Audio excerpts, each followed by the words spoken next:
Hi friends, இப்போ நம்ம சிறகடிக்க ஆசை சீரியலோட ரிவ்யூ தான் பார்க்க போகிறோம். வாங்க வீடியோக்குள்ளே போகலாம். இதில் ஃபஸ்ட்டு சில்லையே முத்து மனோஜை ரொம்பவே கேவலப்படுத்தினதுனால கோவப்பட்ட ரோகிணியும் மனோஜ் கிட்ட நீங்கள் வேலை இல்லாமல் வீட்டுக்கே வரக்கூடாதுன்னு சொன்னனால மனோஜும் வேற வழியே இல்லாமல் ஒரு ஹோட்டலில் தான் கம்மியாக தான் படிச்சிருக்கோன்னு சொல்லிட்டு பொய் சொல்லி வேலைக்கு சேர்ந்துட்டு வீட்டுக்கு வந்து எல்லாருக்கிட்டையுமே எனக்கு சூப்பரான வேலை கிடைச்சிருச்சு, இதுக்கப்புறம் யாரையும் என்ன குத்தி காட்டுற மாதிரி பேச முடியாதுன்னு சொல்லிட்டு கெத்து காட்டுறாங்க. இதனால ரோகிணியும் ரொம்பவே சந்தோஷப்படுறாங்க. அதுக்கப்புறமா இந்த பக்கம் மீனா பூக்கடையில் இருக்கும்போது பூக்கடைக்கு வர ஒரு அக்கா மீனா கிட்ட தாலி இல்லாததை பற்றி கேட்குறாங்க. ஆனால் மீனாவோ எப்படியோ சொல்லி சமாளிக்கிறாங்க. இருந்தாலும் மீனா ரொம்பவே வருத்தத்தோட நின்றுட்டு இருக்காங்க. அப்போ இது எல்லாத்தையுமே கவனிச்சு அண்ணாமலையும் வீட்டுக்கு வந்துட்டு எல்லாரும் முன்னாடியுமே விஜயா கிட்ட வச்சு மீனா கிட்ட இருந்து வாங்கின அந்த நகை எல்லாத்தையுமே திருப்பி கொடுன்னு சொல்றாங்க.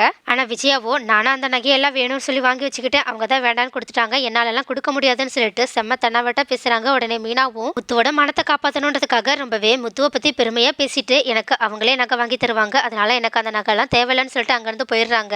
அப்ப முத்துவும் அண்ணாமலை மூலயமா இதுக்கு முன்னாடி பூக்கடையில மீனா கிட்ட ஒரு அக்கா பேசினதை பத்தி தெரிஞ்சுக்கிட்டு இதுக்கு மேலேயும் மீனா அந்த மஞ்ச கயிறை கட்டிட்டு இருக்க கூடாதுன்னு சொல்லிட்டு ரொம்பவே வீராப்போட அவங்களோட ஃப்ரெண்டோட உதவியால ஒருத்தங்க கிட்ட பணம் கொஞ்சம் கடன் வாங்கிட்டு மீனாக்காக தங்கத்துல தாலி வாங்கிட்டு அதை வீட்டுல இருக்கவங்க எல்லாரும் முன்னாடி வச்சு மீனாவோட கழுத்துல போட்டு விடுறாங்க. அதனால மீனாவும் ரொம்பவே சந்தோஷப்படுறாங்க. ஆனா இதை பாக்குற விஜயாவோ ஆமா இந்த கோவத்துக்குலாம் குறைச்சல் இல்லைன்னு சொல்லிட்டு அப்ப கூட செம்மையா முத்துவதை திட்டிட்டு இருக்காங்க. ஆனாலும் மீனாவோ இருந்த சந்தோஷத்துல நீங்க யார் வேணாலும் என்ன வேணாலும் சொல்லிட்டு போங்க, என் புருஷன் எனக்காக கஷ்டப்பட்டு உழைச்சு இந்த தாலியை வாங்கிட்டு வந்திருக்காங்கன்னு சொல்றாங்க. ஆனா விஜயாவோ இருந்த கடுப்புல யாருக்கு தெரியும் அவன் எங்கேயாவது திருடிட்டு வாங்கிட்டு வந்தாலும் வாங்கிட்டு வந்திருப்பான், இப்ப எப்படி இவனுக்கு இவ்வளவு பணம் கிடைச்சிச்சுன்னு சொல்லி கேட்கறாங்க. உடனே இதனால கோவப்பட்ட மீனாவோ விஜயாவை செம்ம கோவத்தோட மறைக்க ஆரம்பிக்கிறாங்க. அதே மாதிரிதான் அண்ணாமலையும் முத்துவுமே முறைக்கிறாங்க. ஆனா ரோகிணியும் விஜயாக்கு சப்போர்ட் பண்ற மாதிரி ஆமா அத்தை கேட்கறது கரெக்ட் தானே, இப்ப எப்படி முத்துக்கு இவ்வளவு காசு வந்துச்சு அப்படின்னு சொல்லி கேட்க அதுக்கு மீனா ரோகிணி கிட்ட ரொம்பவே கோவத்தோட அப்பனா நீங்களும் என் புருஷன் எங்கேயாவது திருடிட்டு வந்து இந்த நகையை எனக்கு போட்டு வர்றாங்க, நீங்களும் சொல்ல வரீங்களான்னு சொல்லி கேட்க அதுக்கு ரோகிணியும் நான் ஒன்னும் அப்படி சொல்ல வரல, அந்த காசு எப்படி வந்துச்சுன்னு தான் சொல்ல சொன்னா, ஏன்னா ஒரு டிரைவரால எப்படி இப்படி தங்க நகைலாம் வாங்க முடியும்னு சொல்லி கேட்குறாங்க.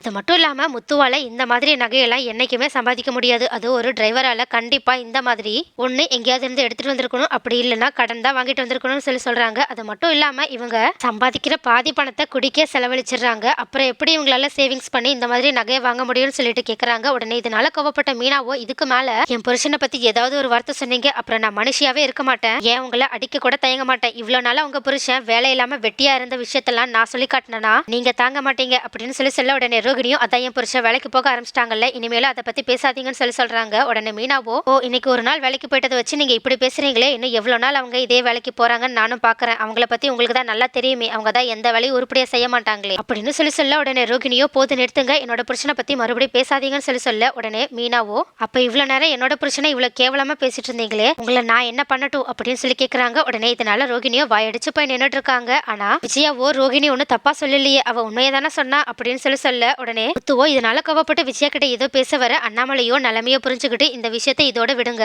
அப்படின்னு சொல்லிட்டு ரோகிணி கிட்ட ரோகிணி என்னதான் விஷயம் நடந்தாலும் நீ முத்துவை பத்தி இவ்வளவு கேவலமா பேசக்கூடாது, அது ரொம்பவே தப்பு, அதனால முத்துக்கிட்டையும் மீனா கிட்டையும் மன்னிப்பு கேளுன்னு சொல்றாங்க. உடனே மனோஜ் ரோகிணிக்கு சப்போர்ட் பண்றதுக்காக வராங்க. ஆனா முத்துவோ இதை தெரிஞ்சுக்கிட்டு மனோஜ் கிட்ட மனோஜ் இதுக்கப்புறம் நீ ஏதாவது ஒரு வார்த்தை பேசினா உன்னோட வாயவே உடைச்சிருவன்னு சொல்லி கத்துறாங்க. உடனே ரோகிணியும் நிலைமையை புரிஞ்சுக்கிட்டு சாரி முத்து அப்படின்னு சொல்லிட்டு ரொம்பவே கோவமா அங்க இருந்து கிளம்பி போறாங்க. அது மட்டும் இல்லாம மனோஜோ அவங்க பின்னாடியே போறாங்க. மீனாவோ நம்ம புருஷன் எவ்வளவுதான் நல்லது பண்ணாலும் அவங்க குடிக்கிறாங்கன்ற ஒரு விஷயத்த வச்சு அவங்கள ரொம்பவே மட்டம் தட்டி பேசுறாங்களேன்னு சொல்லிட்டு ரொம்பவே வருத்தப்படுறாங்க. அந்த வருத்தத்தை முத்துக்கிட்டையுமே சொல்றாங்க. முத்துவும் நம்ம குடிக்கிறதுனால மீனாக்கு இவ்வளவு பெரிய அவமானம் வருதுன்னா இனிமே நம்ம குடிக்கவே கூடாதுன்ற முடிவுக்கு கொஞ்சம் வராங்க. நெக்ஸ்ட் என்ன நடக்கும், ரோகிணி இப்படி பேசுனதுனாலயாவது அட்லீஸ்ட் முத்து மீனாக்கு இந்த வீட்டுல நல்ல மரியாதை கிடைக்கணுன்றதுக்காக குடியை இதோட நிறுத்திடுவாங்களா, அப்படி இல்லைன்னா முத்து இவ்வளவு தெனாவட்டா பேசிட்டு இருக்க ரோகிணியோட உண்மையை எல்லார் முன்னாடியுமே போட்டு உடைப்பாங்களா, அடுத்து முத்து என்னதான் பண்ண போறாங்க, அடுத்து என்னதான் நடக்க போகுது, இது எல்லாத்தையுமே நெக்ஸ்ட் வீடியோல பார்க்கலாம்.